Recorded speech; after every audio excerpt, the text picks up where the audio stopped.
Soccer 605, we're visiting with redshirt freshman goalkeeper Kelsey Quintos of the University of Nevada Wolfpack. You had a great game in the goal all weekend long, preserved 2 shutouts. Yeah, it was nice. It was a long trip out here, but the ties aren't exactly what we wanted. We wanted to come out with the wins, but we'll take the 2 shutouts for sure. Yeah, well, it's always nice to get a win, but when you get a point is a point, right? A point, exactly. So Kelsey, I noticed from the program that you're a redshirt freshman. Can you explain to high school players that may watch this interview what that means?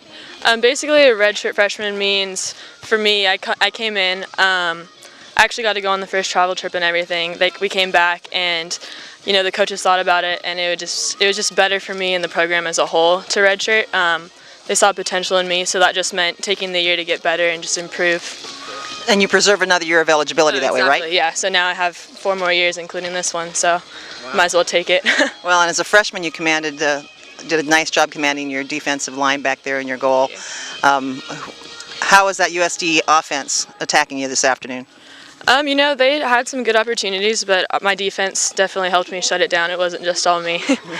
So where did you come from to come up to University of Nevada? I'm from Fresno, California. I actually ended up at Nevada through, I went to a few camps. One of our coaches was actually at the camp my sophomore year of high school and kind of remembered me when the time came around. So it's just about getting exposure and getting yourself out there, really. Did you also play, what club did you play for? I played for Cal Odyssey. Oh, okay. Fresno. Well, we appreciate you taking some time with us at Soccer 605 and explaining what redshirt freshman means for some of the players that may be watching this. I know you guys are getting ready to start your full season here in a couple weeks, so best of luck and thanks for coming to South Dakota. Thank you. Thank you very much.